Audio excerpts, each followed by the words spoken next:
면접에 정답이 없다는 것을 모두 아실 텐데 아마 대부분의 취업 준비생들은 오늘도 열심히 정답을 찾아 헤매고 계실 거예요. 정답이 없다는 것을 아는데 정답을 찾아 헤매는 이 모순과 아이러니함은 취준생들을 힘들게 하는 주범이죠. 오늘 왜 이런 모순이 생기는지 정확히 말씀을 드려보겠습니다. 이게 잘 이해가 되시면 취업과 면접 준비의 방황기를 끝내실 수 있을 것입니다. 먼저 왜 이런 오류가 발생되는지를 구조적으로 설명을 드릴게요. 면접 질문은 수학 문제가 아닙니다. 수학은 이렇게 하나의 문제에 하나의 답이 있죠. 하지만 면접 질문은 이렇게 하나의 질문에 무수히 많은 답이 있어요. 우리가 여기서 이해해야 될 것은 이렇게 답이 무수히 많은 구조에서 중요한 것은 답 하나를 말할 수 있냐 없냐가 아니라는 겁니다. 수많은 답 중에 하나 말하는 건 누구나 할 수 있을 거예요.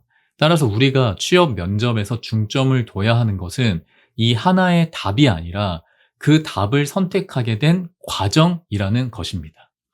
대부분의 취준생은 결과 중심의 경험을 정답이라고 착각해요. 왜냐하면 결과를 구체적으로 표현해라. 해당 경험을 통해 당신이 어떤 성과를 달성했는지 명확히 표현해라. 특히 결과를 수치화해서 표현해라. 와 같은 정보들이 넘쳐나기 때문에 이런 말들을 들으면서 더욱더 결과와 성과 중심으로 자신의 경험을 정리하고 스크립트를 만들게 되는 거죠. 하지만 이건 가짜 정답입니다. 저는 이 가짜 정답을 껍데기 경험이자 지원자를 로봇으로 만드는 답이라고 표현을 합니다. 이걸 제가 수업 때 자주 쓰는 이제 예시로 설명을 드려볼게요.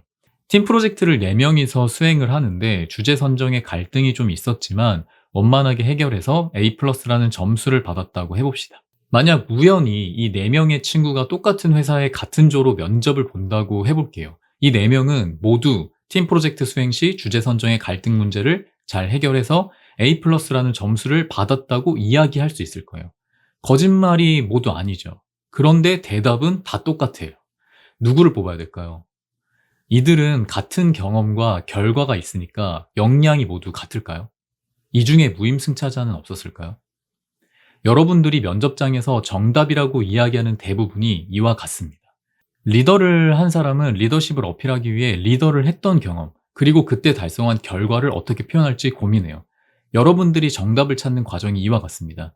하지만 리더를 해서 A+라는 점수를 받았다고 리더십이 있다고 할 수 있을까요?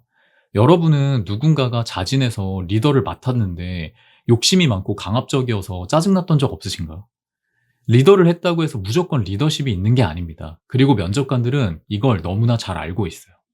리더를 했던 경험, 인턴을 했던 경험, A+라는 점수, 업무 시간 단축, 매출 증가, 이렇게 눈에 보이는 경험, 결과, 이런 답은 차별화가 전혀 되지 않고 실제 역량을 전혀 보여주지 못하는 가짜 답일 뿐입니다.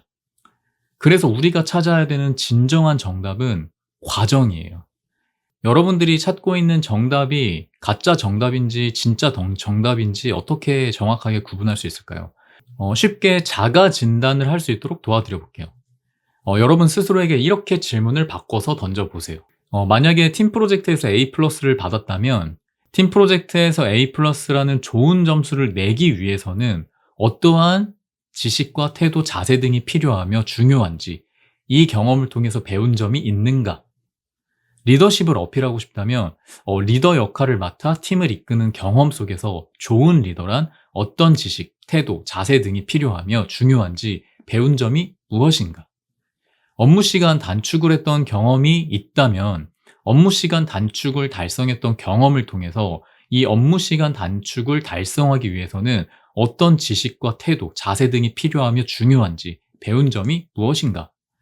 이 질문들의 답이 나오지 않으면 여러분들은 결과만 있는 가짜 답만 있을 뿐 진짜 답은 없는 상태일 겁니다.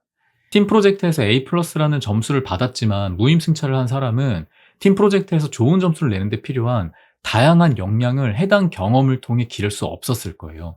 이 차이를 이해하신다면 면접장에서 무엇을 말해야 할지, 그러기 위해서는 경험에서 어떤 답을 찾아야 할지 이해가 되실 겁니다. 여러분들한테 꼭 당부드리고 싶어요. 여러분들이 찾아야 할 진짜 정답은 성과를 포장한 가짜 정답이 아니라 내가 왜 그런 선택을 했는지가 잘 드러나는 과정 중심의 이야기입니다. 이걸 알면 면접이 단순한 기술이자 합격을 위한 요령이 아니라 지난날의 나를 돌아보는 과정이자 귀중한 성장의 시간이 될 수 있을 겁니다. 이렇게 면접 준비를 하신다면 면접 이후의 삶도 완전히 달라지게 되실 거예요. 아마 잘 이해가 되셨어도 실제로 적용을 해 보시면 좀 어려울 수 있을 겁니다. 그래서 이제 전문가의 어떤 코칭이 필요하지만 꼭 저에게 코칭을 받지 않으셔도 돼요. 하지만 오늘 이 내용을 반드시 기억을 하셔야 됩니다. 왜냐하면 그래야 좋은 업체를 선택해서 더 좋은 컨설팅을 받을 수 있기 때문이에요. 안타깝지만 시중에는 이 역량에 대한 본질을 잘 이해하지 못한 상태로 결과나 성과 중심으로 컨설팅을 해주는 곳들도 굉장히 많아요. 실제로 어떤 지원자가 다른 곳에서 돈까지 받고 컨설팅을 받은 적이 있는데 자꾸 불합격을 해서 한번 좀 살펴봐 달라라고 이제 요청을 하신 적이 있었어요.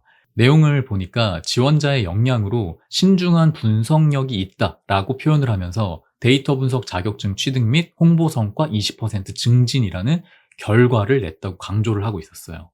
그래서 제가 지원자에게 질문을 해봤습니다. 신중한 분석력이 뭐죠? 본인의 장점이라고 하는데 신중하게 분석을 잘하기 위해 어떻게 했다는 건가요? 홍보 성과를 20% 달성하는데 데이터 분석 역량이 왜 필요했나요?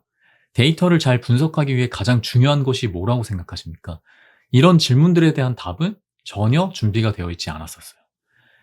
코칭을 하는 저의 역할은 이 지원자가 신중한 분석력이라는 키워드를 던질 수 있도록 돕는 게 아니라 제가 방금 드린 질문에 대해서 답을 할 수 있도록 경험 속에서 무엇을 배우고 느꼈는지 발굴하는 것이라고 생각을 합니다. 이걸 전혀 모르는 곳에서 컨설팅을 받으면 계속해서 새로운 가짜 정답만을 찾아 헤매게 될 거예요. 저는 단순히 결과를 구체적으로 수치화해서 표현하는 것, 좋은 키워드를 써서 그럴싸하게 면접 스크립트를 고쳐주는 것이 아니라 지원자의 경험 속에 숨겨진 지원자의 진정한 역량을 발굴하는 면접 코칭을 하고 있습니다.